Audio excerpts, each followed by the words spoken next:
Good evening everyone, my name is Fraser and welcome to Indie Live.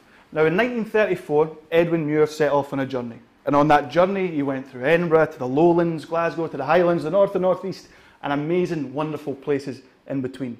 Now a Scottish journey has become not just one of the best travel writings of all time, but one of the most important diatribes on Scottish identity and culture. Now many of us have read A Scottish Journey, many of you may have tried to replicate it, but none so far have tried to renew it for the 21st century, which is precisely what our guest tonight, Mr. James McEnaney, is setting out to do. Here's a little bit more. Kev, the video.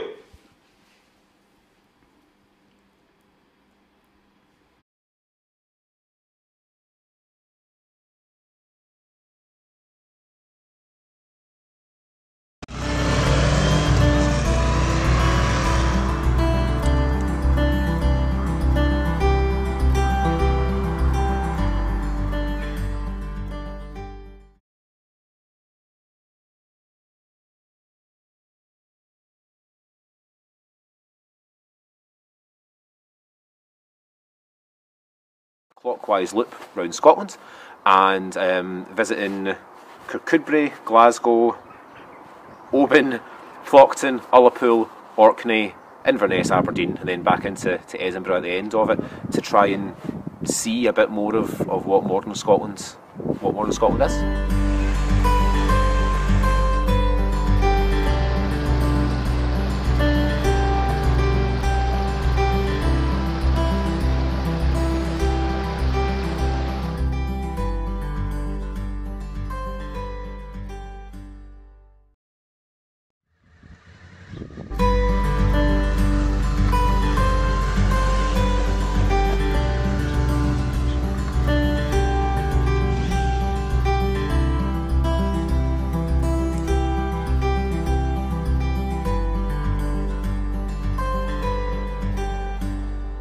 The book will should be coming out later on in the year, but even before we get to the point of the book, I'm hoping that people will sort of interact with the journey itself, with the project.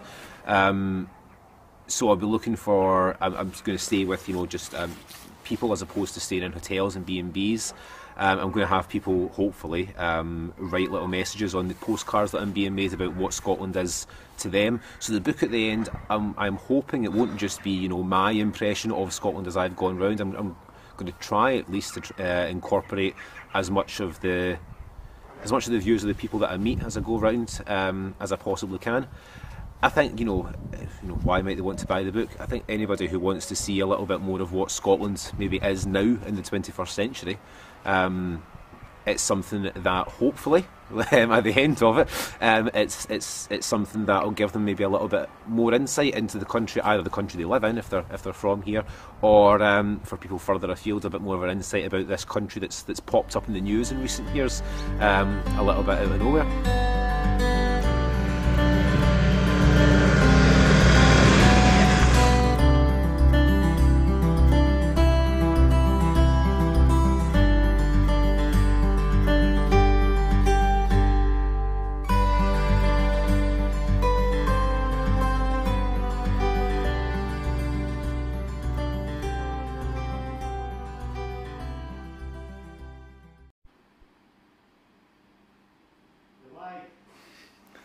I'm really, really into the shot of you coming down the alleyway like you've just stolen that bike. Yes, like that. Did you just?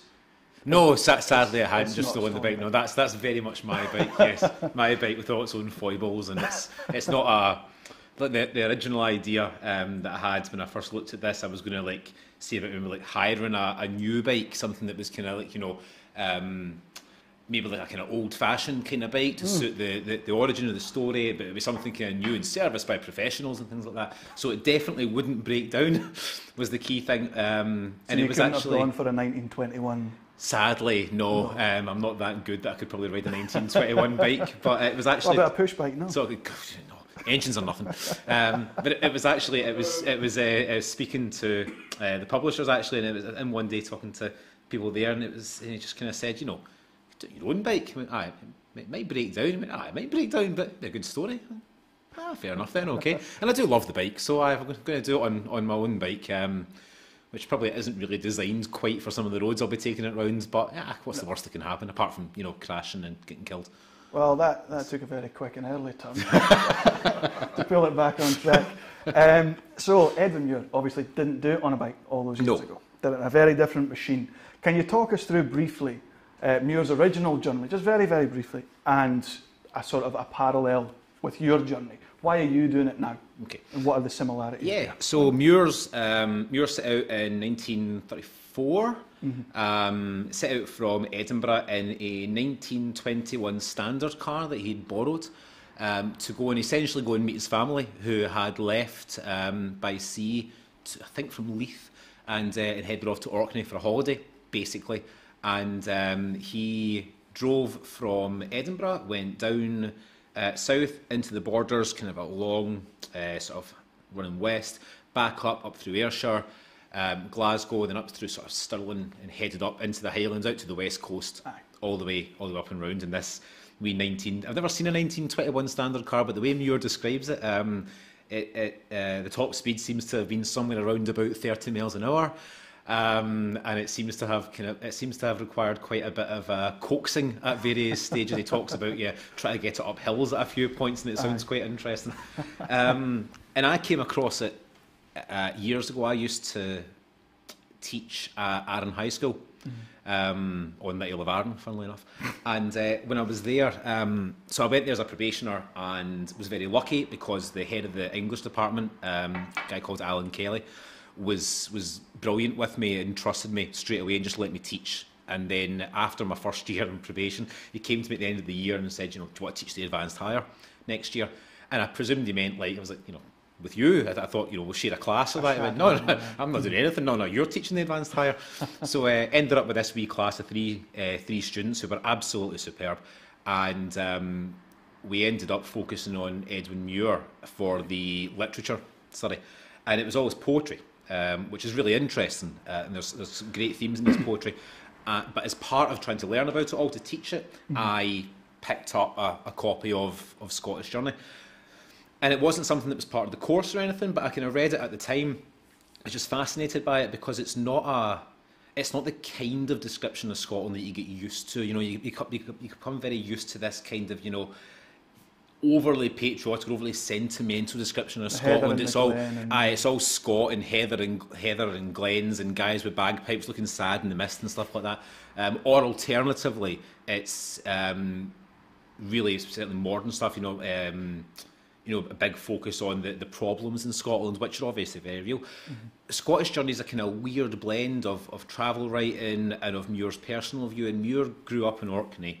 And left at, I think he was 14, certainly as a sort of young teenager, to move to Glasgow with his family. Within a few years of moving to Glasgow, his mother, his father, and two of his brothers had died, and he was living in a city that, I mean, this is like, you know, turn of the century, 1901, 1902. At that point, having grown up in Orkney, Glasgow must have looked like hell on earth. You know, factories and fire everywhere. Some of his poetry, you kind of get that kind of sense as well. So you sort of feel when you're reading the book as if, for him, he's going back to Orkney via different parts of this country that he's been learning more about since he left Orkney. So there's this lovely circularity for him, for it ending in the place where it began for him, essentially. So I couldn't do that because I'm not from Orkney, and I live in the Central Belt, and I'd have to get home anyway somehow. But I had this idea years ago on Arran that it would be great to do a modern version. This was 1934. This was, you know, the Depression. This was a Scotland really struggling under a lot of social problems at the time. But it's the 21st century now, and is Scotland the same country as it was then? You know, it's that horribly cliched, you know, stand Scotland where it did back then kind of thing. But I wanted at the time to kind of maybe think about doing something similar, and then just kind of forgot about it, push it to the back of my mind, because people like me don't, you know, unpublished 20-something English teachers don't get to write books about, you know, what Scotland is and do these big journeys around the country. And but since I came back to the mainland, and I've been sort of doing a bit more media work and stuff like that, and it was about a year or so ago, I think, that I actually kind of decided, I spend all this time telling students not to tell themselves they can't do something that, you know, that you just try. I tell students that, you know, they're no good to me unless they're willing to get things wrong and make mistakes and try things. And then I'm sitting there with this idea for a book I really wanted to do, but wasn't doing it because, and I never got on. Oh well, what if it doesn't go very well? What if it goes wrong? So I just decided to go for it on a bit of a whim, to be honest. But the people at Louth Press in Edinburgh have been great, been really, really supportive, as have a lot of other people, and encouraging me to just go for it. So the plan is we'll have some point later in the year, we'll have not quite a modern version of Muir's book, because I'm no Edwin Muir. Bits of it I'm following his route. I'm leaving Edinburgh, I'm going south, I'm coming across the bottom of the country, I'm going to go up through Ayrshire, different bits of Ayrshire slightly. I'm going to come through Glasgow, but then I'm going to head west, go up the Argyll Road, go through Oban, all the way up, right away up that coast, eventually over to Orkney. I'm going to actually try and go back to that island that he grew up on, a little small island in Orkney. Yeah. And then I'm going to come back as well. I'm going to get the ferry back onto the mainland, Inverness, Aberdeen, and come all the way around and do this kind of big, as I said, you know, clockwise loop of modern Scotland, essentially. And then ride your motorbike up the steps of Holyrood. Pull a wheelie straight across by the reflecting pool or something like that, you know. See, it's interesting. Obviously, we can't have this discussion without drawing parallels to Muir. But it's interesting you mentioned that you're not trying to replicate his journey. No. And I find that fascinating, is that you're trying to renew it almost, to give your version of it, to see Scotland as it is now. You talked about Scotland as it was then, the economic problems, the social problems. Is there a reason that you've picked now to do it? Obviously, it's something you wanted to get round. But is there something about now that you think is especially fitting to do this journey? Partly. I mean, there's Scotland is a kind of funny place just now. So it feels like a lot of things are changing in Scotland. But at the same time, it feels like things are very static.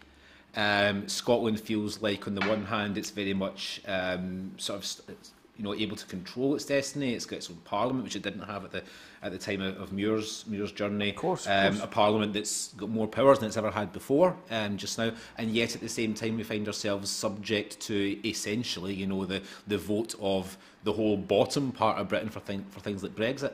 So there's an element of that, certainly, that I think, you know, if you want to look at what makes Scotland, I think part of me maybe thought that Scotland as it is just now could maybe do with a new look at what it actually is.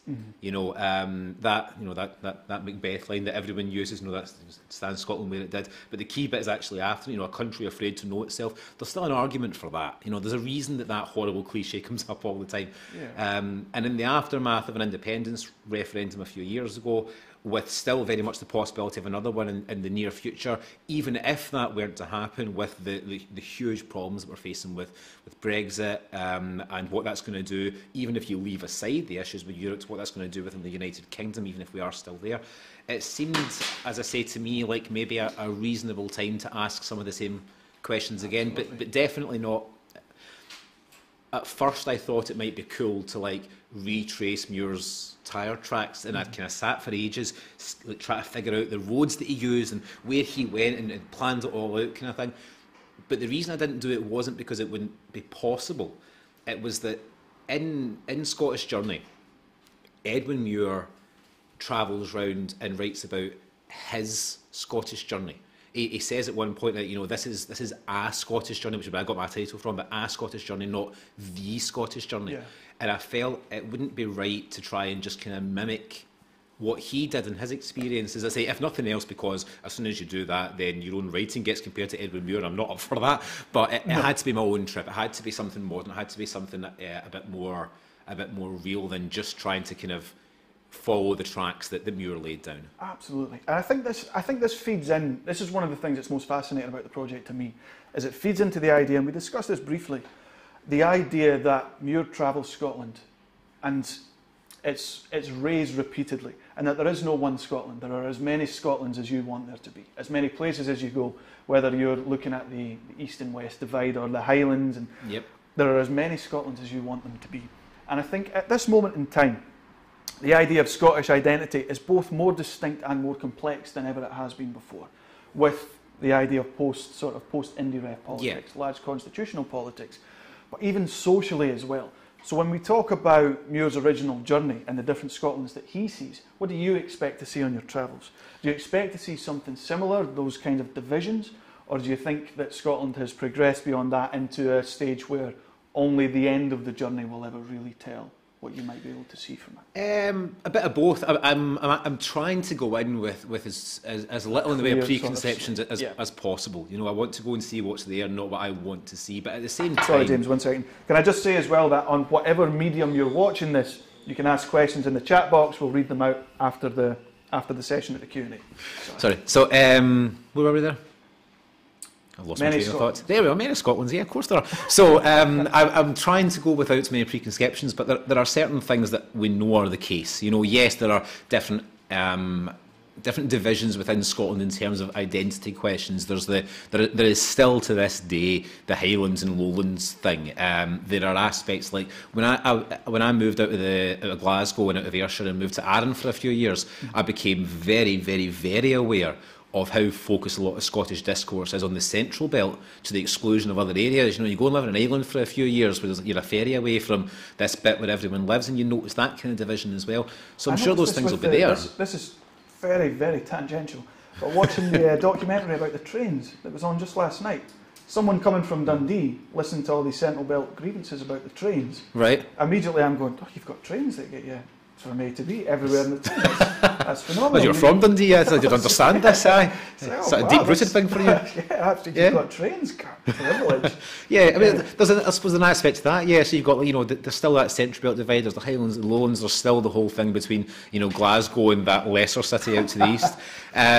We'll come back. I don't think there'll be any way to not see those things. No. I don't think there's any prospect of spending 10 days going around Scotland and asking people, what does Scotland mean to you, and not ending up discussing questions of a constitutional nature, discussing independence, discussing the union, etc.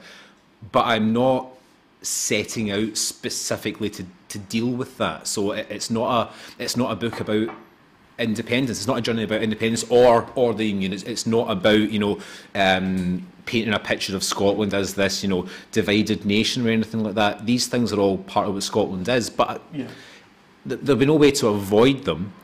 But every country has these things, you know. These kind of divisions are what makes a country a country. It's not the question of difference that's a problem or anything like that. But I'm quite keen to see how it feels to. This is why I'm doing it, for example, in like a straight 10 days, rather than, you know, the easier way would be I'd maybe do Edinburgh and do a loop from Edinburgh to Glasgow back to where I live, and then a wee bit later in the year I would do the next bit. I'm quite keen to see it as a single picture. I think if you're going to understand any sense of particularly sort of geographical or human divide, you'll see it best in a single run. One of the main descriptions of Muir's original text is it's a photograph of Scotland at that time. Is this what you're aiming to? A snapshot, as it were, of that 10 days. Yeah, and it'll be completely imperfect, and it'll be deeply flawed, and it'll be very personal. And anybody who thinks they're going to get, you know, a Stone Voices or something like that, you know, is very much barking up the wrong tree here. You know, it's about, I suppose. It's quite hard to explain sometimes. Yeah, I'm not trying to go out, as I say, and write a history of Scotland or write some big sociological text on what it means to be Scottish. I'm going to spend, there's a big part of this, I'm going to spend 10 days riding my motorbike around Scotland. Yeah. But as I'm doing that, I would like to collect a series of photographs, maybe a better way to put it. A series of snapshots of different parts of Scotland, different ways in which I interact with it, and the people there hopefully, you know, interact with me, and hopefully at the end, you know, you pull all that together into something that gives some sort of picture, some kind of collage of what the country is. But as I say, it's going to be imperfect. It's going to be, you know, a reflection of that particular trip and things that happen at that particular time. So yeah, you'd expect there to be the usual universal themes and things like that, and there'll be aspects of the representation of Scotland that I would hope speak to a broader audience, and that I hope maybe give a bit of reflection of a sense of what Scotland is. But I don't think there's anything to be gained from setting out and thinking you're going to produce that kind of work. Not from this kind of journey. That's a different kind of book you'd be writing, you know. Yeah. That's Tom Devine, Neil Asherson kind of stuff. And again, you know, maybe one day, but but we're not there yet. You know, we'll just ride a motorbike and we'll write some stories and we'll see what happens. That's what they all did, wasn't it? It's multiple PhDs. Aye. You talk about you're dicking about on your motorbike. Basically, yeah. And you're talking to folk, and you're putting your mosaic together for the end of it. The Scotland that you aim to see. Now, obviously, I don't know if you covered this in the original, the overview that you gave, but you're planning on staying with people that you know, maybe. Yeah, roughly speaking, at least favours you can call in this and that. Partly, yeah. Do you intend to get out into, say, schemes, into different? Is it just going to be those kind of the nice motorcycle route? No, or are you you're saying, trying to get out into? So you're stopping off in Dundee. Are you going to? I mean, I can organise security for you. I'm sure you can, yeah. I just make sure everything's okay. The wheels stay in the bike and that, yeah. Yeah, I'll look after it. There are the bits that are the classic motorbike routes. I'm doing a fair bit of the North Coast 500, for example. I'm doing the road to the Isles because I'm motorbiking the Highlands, and I'm clearly doing the road to the Isles. But I'm also going, when I come down out of Edinburgh, so I'm coming down through sort of south east Scotland, coming across to Gretna, up to Kirkcudbright, where I'm staying the first night, and I've got accommodation.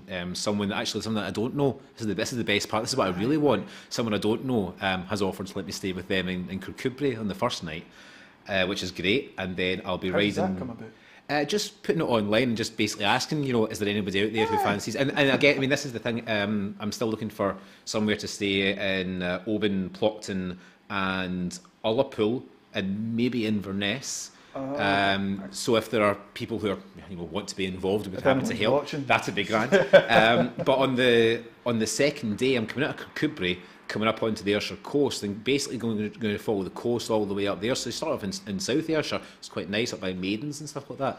Right. But I'm planning to come up and all the way through there, through Prestwick and Ayr, and into Irvine, when I lived near Irvine for a few years. On the way up to Portland Castle, which just happens to be where I got married, so I've got a bit of a connection to there. But yeah, places like Dundee, places like Inverness, places like Aberdeen, for example. I'm not necessarily, you know, as I say, setting out to go and see a scheme. This is not, you know, to borrow Darren McGarvey's phrase, this is not a poverty safari around, you know, bits of Scotland or anything like that. It would be, but I think to capture that snapshot and to capture as many Scotlands as possible. Realistically, yeah. So there'll be parts where I'll be coming through, like up into the central belt, that way up through Irvine and stuff, and then probably through. I think the road I'll be likely to come on back out of there is probably up through Dalry, that area, and through Paisley, through Glasgow, to go up to the place I'm staying for the second night, which will actually be home just outside Glasgow. So yeah, I mean, as far as possible, we try to see as much as there is, but it's a kind of difficult balancing act, because I think, having looked at it and spoken to people who have done similar things here in different countries, if you spend all your time trying to kind of figure out, right, how many things can I get in? Can I see a scheme? Can I see a kind of middle class bit of Bearsden? Can I go and see a fishing town? Can I see this? Can you see that? You spend all your time worrying about that side of it, when actually there's a fair bit of this will probably end up. I've got a route. You can see it online, and there's a map that kind of shows you a sort of dotted line of where I'm planning to go. But like, I'm pretty sure every biker, there'll be some fairly significant detours, more than likely, where something occurs to me, or I see something, or somebody recommends something. You know, that's happened to me on trips before. That happened a couple of years ago when I was away doing a thing in the Canadians, where that happened. One of the stories I ended up writing was because somebody said, listen, there's this amazing wee church away in the forest, go and see it. That kind of thing would be great as well. If I end up off the route that I planned because someone tells me there's something that, you know, you've got to go and see, that's brilliant. You know, that's part of what I'm trying to do, I suppose. And if that, I know, okay, maybe that's going to be some beautiful castle or some fancy tree or something, but maybe it's going to be something quite different, you know. Maybe it's going to be a part of a town or a city that people wouldn't usually see. It doesn't usually end up in books like this, or on sort of programmes like this one, you know, and that would be great as well. Absolutely. So, as someone who, I think we talk about many Scotlands, but there are, I think, people who know you would argue that there are maybe a couple of yous as well, as in a lecturer, a journalist, an MI5 agent. That's the one, yeah. A biker, in what are you going? You talk about this very fondly as something you want to do on your bike. Yes. Are you a biker on this journey? Are you a writer on this journey? Is there a capacity that you have, or are you just someone who's trying their best to experience this journey as far as possible?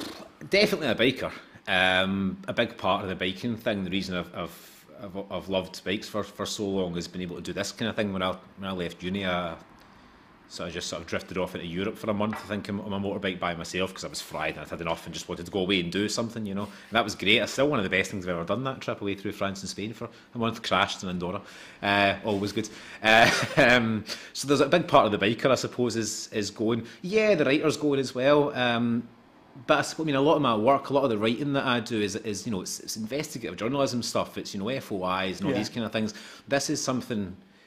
It's quite daunting, actually, because this is something quite different. You know, like writing about, you know, the FOI that you've got back from the government or something like that. It's comparatively straightforward, though. You know, information comes in, it gets all written up. There's a few quotes in that. You know, the work is in the investigation, but not so much in the writing. This is something quite different for me. I've kind of dabbled in bits and pieces like this in writing features. I wrote a thing about the Sanders campaign and stuff. At least attempted sort of full length. Yes. Yes, the biggest things I've written before this, I wrote about the Bernie Sanders Democratic campaign in New York City a couple of years ago when I was out there, went for the Daily Record.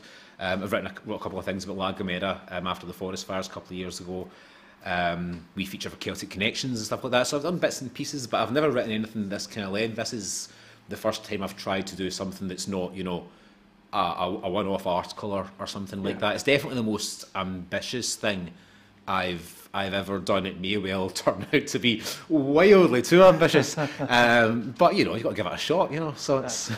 It sounds like someone you've been chasing for a wee while, at least. Something you've been thinking about. And I know this is from our own conversations. It doesn't. The idea, at least, doesn't stop at Scotland, right? You mentioned La Gomera there. Yeah, so I mean, there's a kind of, suppose, if we're being very, very honest, you need to do it with Scotland. Scotland's the country I come from. Scotland's where I've grown up, it's where I spent my whole life.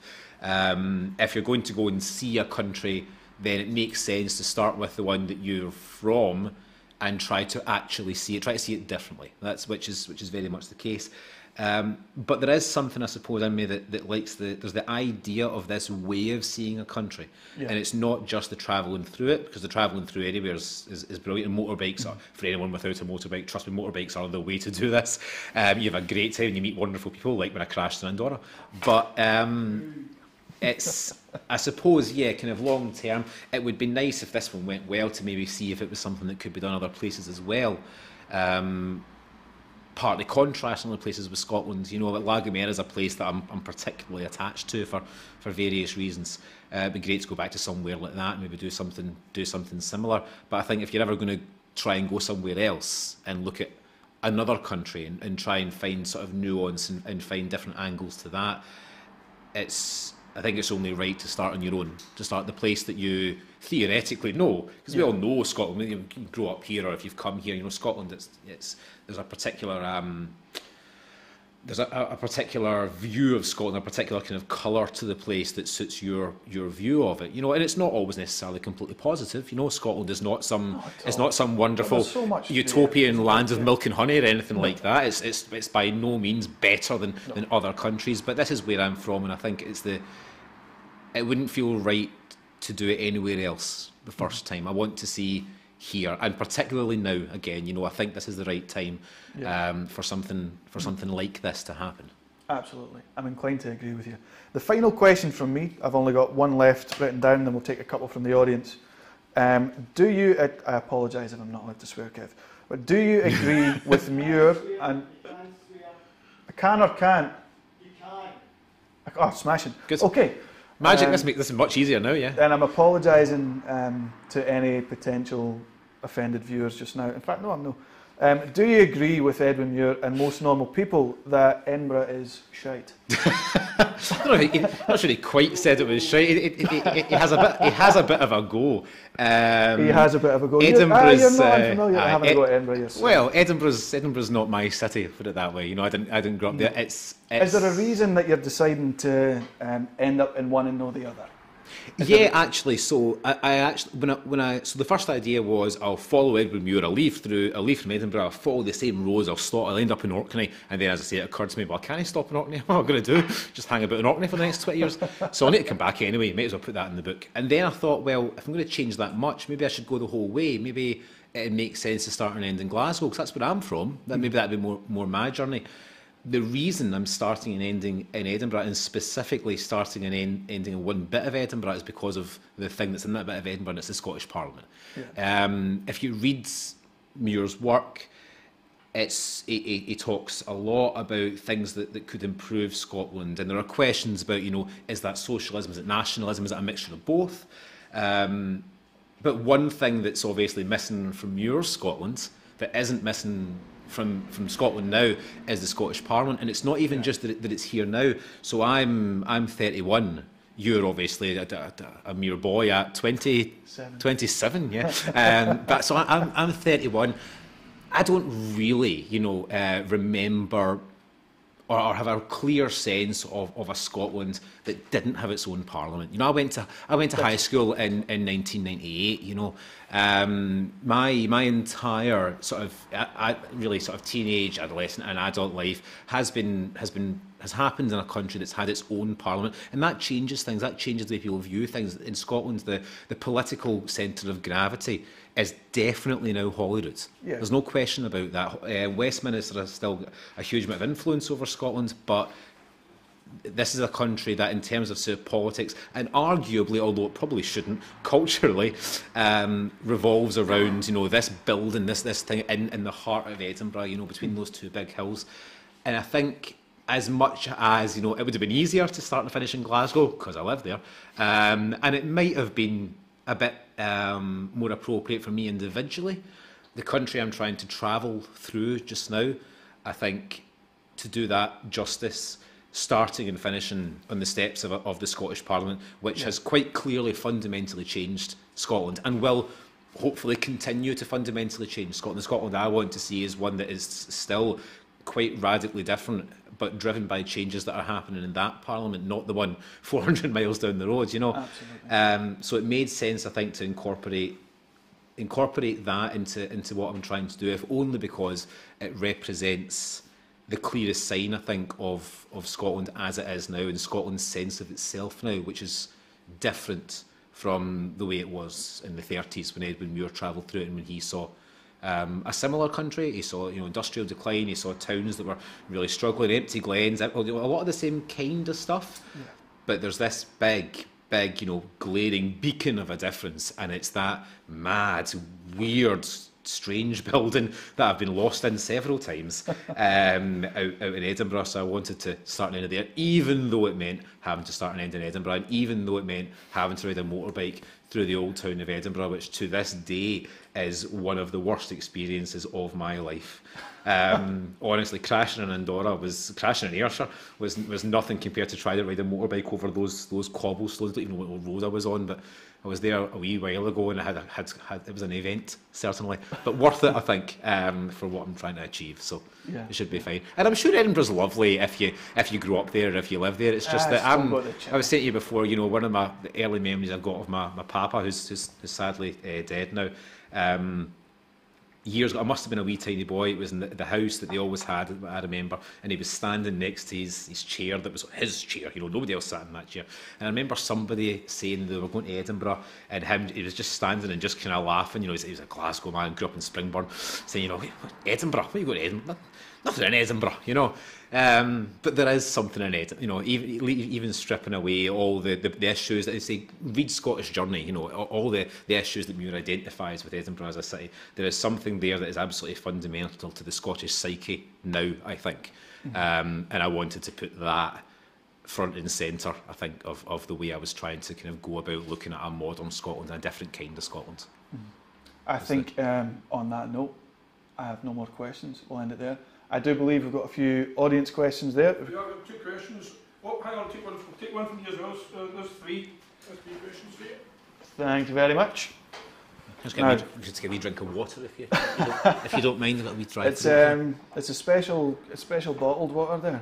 There we go. That's lovely. That's better. Now, I like this one an awful lot. Kev, if there's any, send them through. I like this one quite a lot. Since the 1930s, there are many new roads and bridges. Some ferries no longer exist. How close can you stay to Muir's route? Are there any obstacles to you traversing parts of Muir's route that you wanted to but no longer can? Not really. When I was part of the issue when I was looking at doing it following Muir, that was part of the thing that you're looking at going. It would have been this road, it would have been this road, but you started to realise some of these roads might have changed. He's not always exactly clear which one he's on. You can usually figure it out. Some of them I'm following. The one from Kirkcudbright over at the Ayrshire coast, I'm pretty sure is the one that he followed. You know, but yeah, I mean there are bridges now. So he didn't go to Skye. But part of the reason for that, I suspect, was because not just the lack of a bridge, but also the fact that his car only did 30 mile an hour. But I've got a Skye bridge, so I'm going to get the ferry to Skye at one point. I'm going to go up the road to the Isles, get the ferry to Skye, but then get the bridge back off of it. There's a bridge up at Kilescu, up in the northwest, where it was a ferry when he was there. He talks about waiting for the ferry, so I'll go there, and that'll be quite nice. But then I'm going to go over what is, by the way, a gorgeous bridge. But the big one is the Queensferry crossing, which. Partly it seems a big deal just because it was opened now and it's a kind of modern thing, but I think, particularly that bit of Scotland with the three crossings that kind of seem to suggest these different eras of the country, there is something quite nice about having that crossing there. So I'm quite looking forward to the last bit of the journey. So I'm coming Aberdeen down to Dundee. I'm going to come over the Tay Bridge and into a wee bit of Fife and stuff like that. Might not have much time to see a lot of Fife, but I'll see a bit of Fife. But I'm very keen to come over the Queensferry crossing coming back the way. All being well, actually maybe with a bit of company with a few other bikers, depending if I can pull this off, but it'd be quite nice to roll over the Queensferry. If there are bikers out there who are interested, I think it'd be quite nice to roll over the Queensferry crossing with a few bikes in tow, but I'm quite looking forward to that part. So yeah, there are bits where I'm going to have to do things a little bit differently from yours, but that's okay because I'm going through my Scotland and not Muir's. Exactly. So it's okay. It would have been different if I was trying to mimic his route. It would have been a bit of a nightmare then, but it's I'm quite happy with the way it looks just now, certainly. On a similar note then, the second audience question is, how powerful was Muir's car? What car did he have? How long will it have taken him compared to what it's going to take you to get around that? So, I was looking this up today actually, trying to figure this out.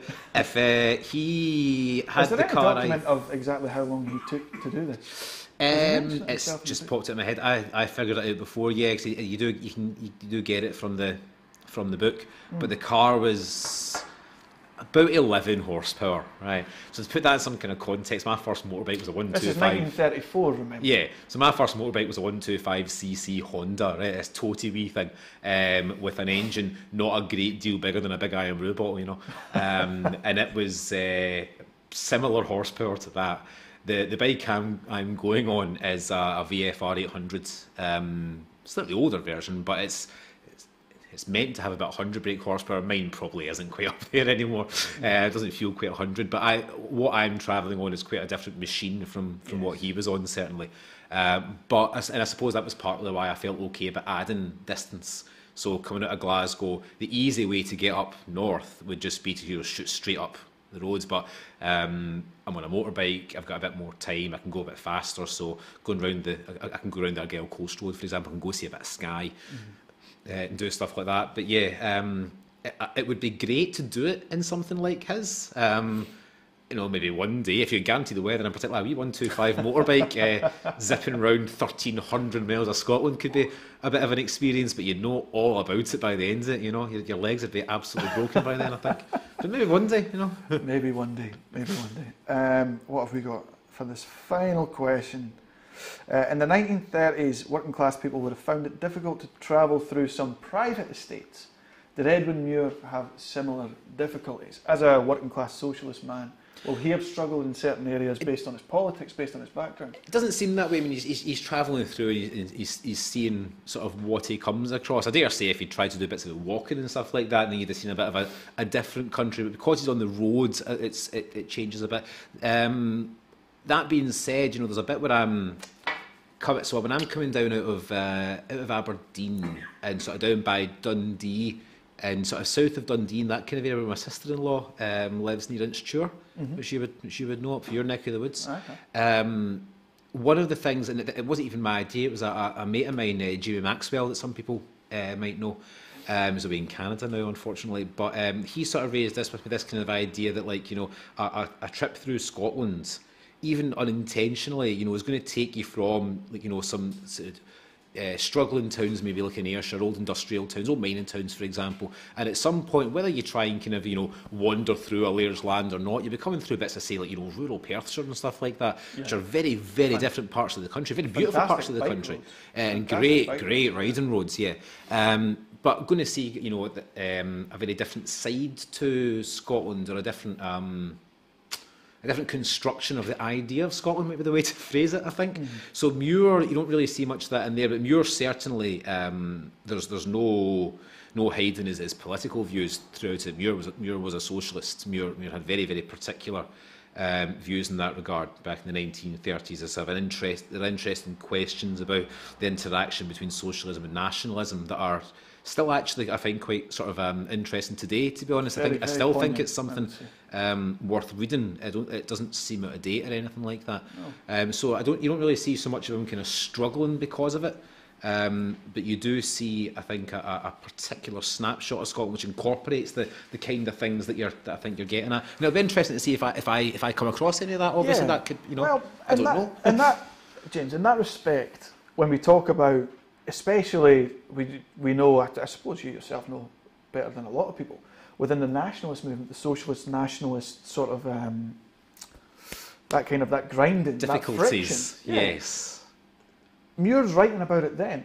Yeah. Is it really as different to Scotland now? Well, that's that we expect maybe that you'll find some. You might not find it on your way, but you certainly find it a little bit now. Yeah. Do you think Muir's politics affected his perception of the journey? And on that same note, do you think yours might affect your vision of the journey? Yeah, no question about that. We're all products of our environment, and that environment leads to our politics, and then they become part of the way that we see the world.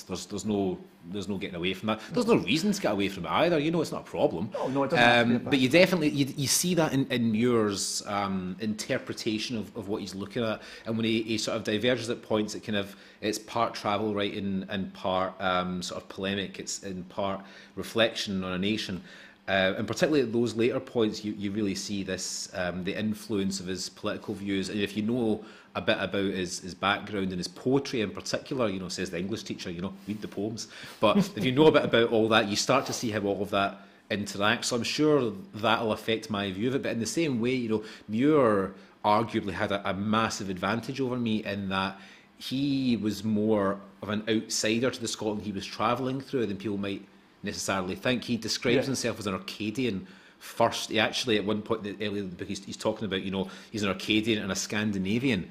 The idea of being, he says, you know, he's not Scotch. You know, the idea of being Scottish doesn't seem to be a big part of his identity, and part of that would be because of the circumstances under which he left Orkney. Yeah. But there's also, I think, even today, you speak to people from, you know, Orkney and Shetland, you still get this sense of a different view of identity and a different view of what Scotland is as well. Whereas I've come from the heart of where most people in Scotland live. I grew up 9 miles north of Glasgow. I went to university in Glasgow, and then I lived in Ayrshire. And I went and lived in Arden as well. But even at that, Scotland in miniature, you know. So that's going to have an impact on the way I look at things. I don't maybe have so much of the outsider's eye that Muir might have. I've maybe got the one thing I might have in that regard is that I've never been a patriotic person. I've never really felt any kind of patriotism towards Scotland or anywhere. It's just not the way I look at things. I was born in Scotland, and I happen to have grown up here. And I'm attached to it in the sense that who I am is formed by the place in which I was born, the place in which I've grown up. But that's the case for everybody. Yes. So, you know, does that maybe affect the way I'm going to look at things? Yeah, it probably will. Does my background affect it, the way I've grown up, the different places that I've lived? Maybe does that change the insight? Yeah, I think it will. Does being on the motorbike change compared to that? You know, all of those things will all have an impact. Well, that's why I'm always kind of, when people ask about what it is I'm trying to do, I'm, you know, always quite keen to get across to kind of deal with the expectation that it's not some grand narrative of Scotland. You know, it's very much trying to take these snapshots of a Scotland that I see at the time through my eyes, that I, as best I can, am able to articulate and pull together into something that with any luck will be a piece of literature that that other people think is worth reading and commenting on and criticising and debating. You know, that would be an ideal situation really. And at the end of it, if that's what happens, then great. Worst case scenario, I'll get 10 days on a motorbike and travel around Scotland. You know, but it'd be nice to get something really worthwhile at the end of it. That's the goal. And yeah, just to be your wife and child watching this, just as you talk about how happy you are to be yes biking hello around. Just kidding. The way not be in his bed, but yeah, if Ruth's there, hello, hi darling. That's a little comment from online. Have you thought about contacting the Yes Bikers to get yourself across? That's on the list of 10,000 things to do over the next couple of weeks. The Yes Bikers and a couple of other bike groups to be contacted. I've got a few more bits of accommodation to sort. So again, if anyone is able to make any suggestions for that, regardless again of individual sort of politics and beliefs and stuff like that, I honestly don't care. I don't even really want to know before I go, you know. But if there are people who are willing to let me crash on a couch or in a spare room for a night, interview them a little bit. And the one thing about that, I mean, I don't know if people can see them, but the plan is to have, I've got these postcards. And I'll be leaving some of these about Scotland as I go, so I'm going to address and stamp as many as I can afford with stamps these days. But I'll be taking them with me as well, and I'm hoping I'll be able to get people to write me a little message, just something quite short on the back, if you can see that, about what Scotland means to them, what Scotland is to them, how they view their Scottish identity. I don't even really mind much what it is, but I'd quite like to get different views. And the goal ultimately is that I'll actually be incorporating those right into the book, which would be great. Perhaps a nice question to end on, actually. You're intended the postcards as a very nice touch. They look great as well. Yeah, actually, thank you to Colin McEnaney who did the graphics on them very kindly. They are. I'm very happy. I don't know if we can see them, but the graphics on them are phenomenal. But you're going to be. This is just another part of the kind of the blended method that you've got going on. You're doing different bits to it. You're maybe thinking about filming it. How do you might not have a final idea, but it won't just be communicated in the book. There'll be you might document it as you go around. So there's a Twitter account and a Facebook account and a YouTube. Hoping to do little video blogs each night, just wee short things, maybe talking about places that I've been, maybe filming things as I go. Again, I'm quite open to that. And I'll be trying to do as much social media as possible as I go, photographs, little messages, maybe a little blog post up onto the website, myscottishjourney.co.uk. So the journey itself is part of it. Ideally, I would like the interaction with people as I'm going round. And as I said before, whether that is people saying to me, I see you're in this bit of Scotland, see if you take that road to the right, there's something cracking down there. Or even if it's just, people sending me, you're not somewhere that I can drop off a postcard to you, but you can send me your own message about, what's Scotland to you. You would consider that for...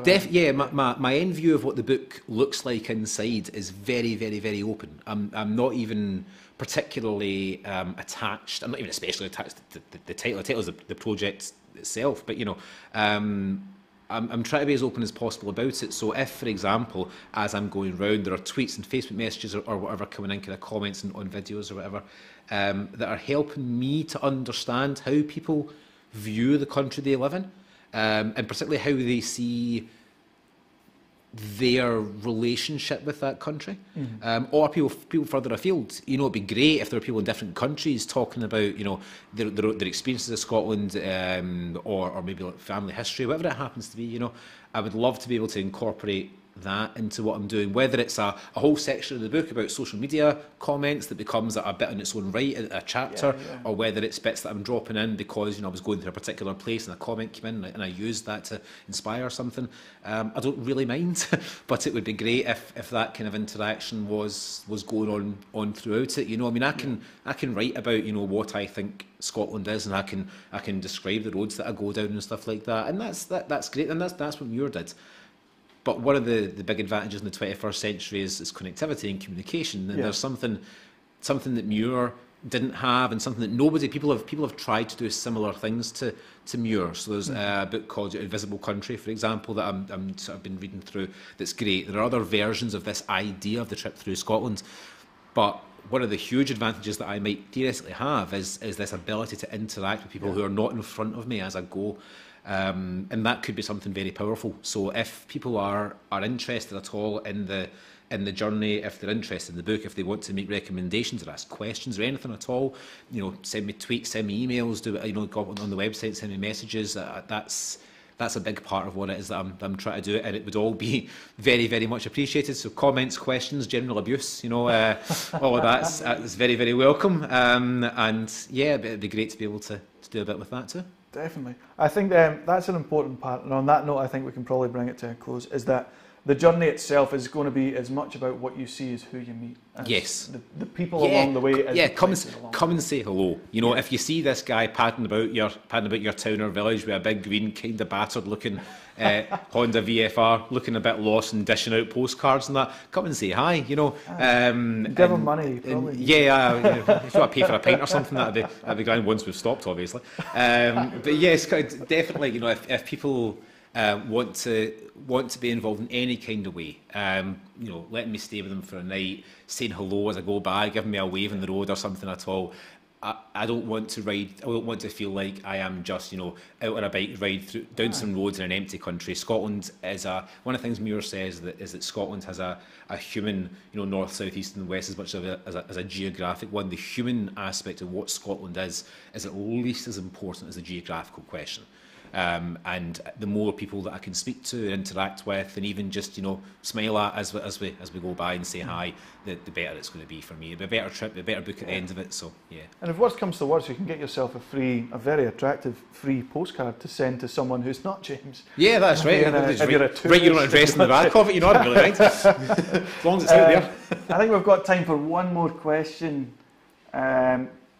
This more a statement. Come to Butte, meet some of the refugees there. Lovely people. I was desperate to go to Arran and Butte. The problem is I'm having to squeeze it all into my Easter holiday from my lecturing job, and I couldn't quite. The only reason I could go to Skye is to get the ferry right back off again. I was desperate to go back to Arran because Arran means an awful lot to me. Really wanted to go to Butte as well, and actually there was that in my head was that would have been great. I'm not going to manage it on this trip, but that's not to say that there isn't another trip, there isn't another version of this in the future. Well, you're a teacher, aren't you? And it's also not to say that if there are people on Butte, so if there are people who are friends with some of the people who've come here from countries like Syria, and they've got a message they would like to send in, I would love, for example, and I can send some of the postcards out to Butte. It would be great to have those kind of messages from people like that, people who not only haven't grown up here, but haven't really, aren't here by choice, to tell me what Scotland is to them as well. That would be absolutely extraordinary. If there's somebody, whoever it was with the message, if you want to send me a... Lindsay Peebles. Lindsay, if you want to sort of send me a tweet or drop me an email or something, if you go on the website, scottishjourney.co.uk, if there's anyone on Butte that thinks they could maybe arrange something like that, or other places, Glasgow and that, etc., that would be very, very much appreciated, and I'd definitely put an acknowledgement in the book as a fairly major thank you for helping me with something like that. Yeah, that'd be great. And I think it seems like a pretty fitting final statement, since Scottish weather isn't always the best, hope you keep warm and dry. Yeah, I'm not going to be warm or dry for it. Let's not kid ourselves. We're not going to make it to Central Station tonight. Yeah, well, that is that one. But yeah, I'm definitely going to get soaked at least one day. This is Scotland after all. But I think you deserve it, Gallivan. For 10 days on your motorbike. And what's the worst that can happen? Really, it's a bit of rain. I'm Scottish. It's basically waterproof. So. I think we can bring it to a close. That's been a solid hour on that note, James. Thanks very much. Thank you very much, mate. The journey will be taking place in 5-6 weeks' time? Yeah, so setting off on this kind of thing I should know. 3rd of April, I'm sure it is. Have a look on the website. It's all April 28th. I'm sure it's the 3rd of April. Setting off from Edinburgh, 3rd of April. If anybody wants to come down to the Parliament to wave goodbye, cracking, you want to come and say hello when I get back, or say hello when I'm travelling around, be very much appreciated. Thanks very much. Kev, we're done.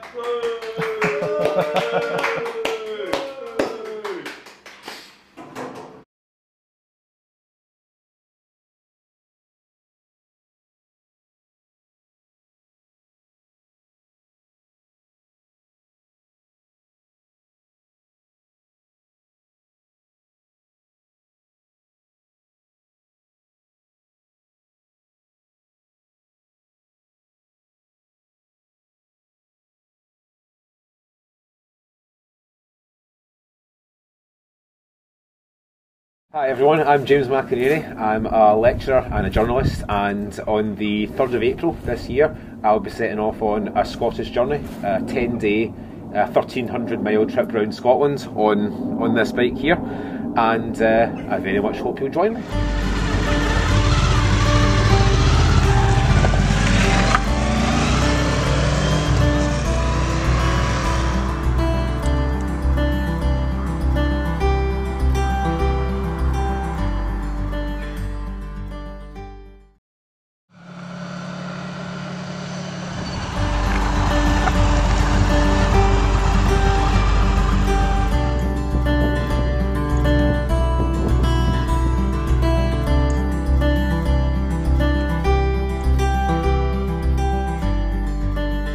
Years ago, I was teaching on Arran, and I was teaching about Edwin Muir, and came across this book, Scottish Journey, and it's weird and had never seen it before, and thought at the time it would be a great thing to do a modern version. He went round Scotland, Edwin Muir, in 1934, I think it was, and I kind of thought it'd be great for someone to do that in the 21st century.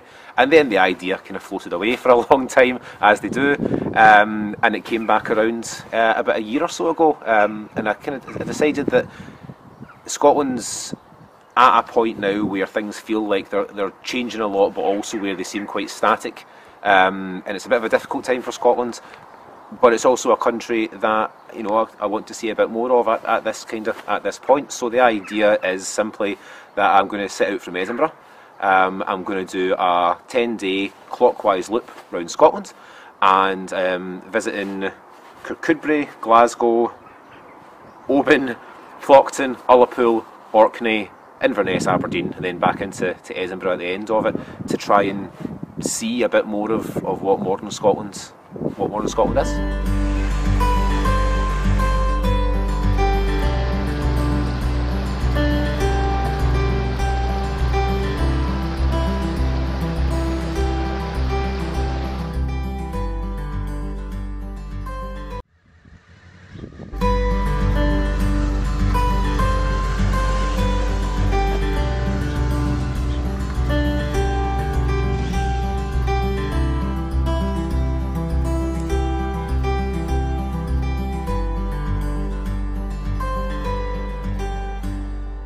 The book should be coming out later on in the year, but even before we get to the point of the book, I'm hoping that people will sort of interact with the journey itself, with the project. So I'll be looking for, I'm going to stay with, you know, just people as opposed to staying in hotels and B&Bs. I'm going to have people, hopefully, write little messages on the postcards that I'm being made about what Scotland is to them. So the book at the end, I'm hoping it won't just be, you know, my impression of Scotland as I've gone round. I'm going to try at least to incorporate as much of the views of the people that I meet as I go round as I possibly can. I think, you know, why might they want to buy the book? I think anybody who wants to see a little bit more of what Scotland maybe is now in the 21st century, it's something that hopefully at the end of it, it's something that will give them maybe a little bit more insight into the country, either the country they live in if they're from here, or for people further afield, a bit more of an insight about this country that's popped up in the news in recent years, a little bit out of nowhere.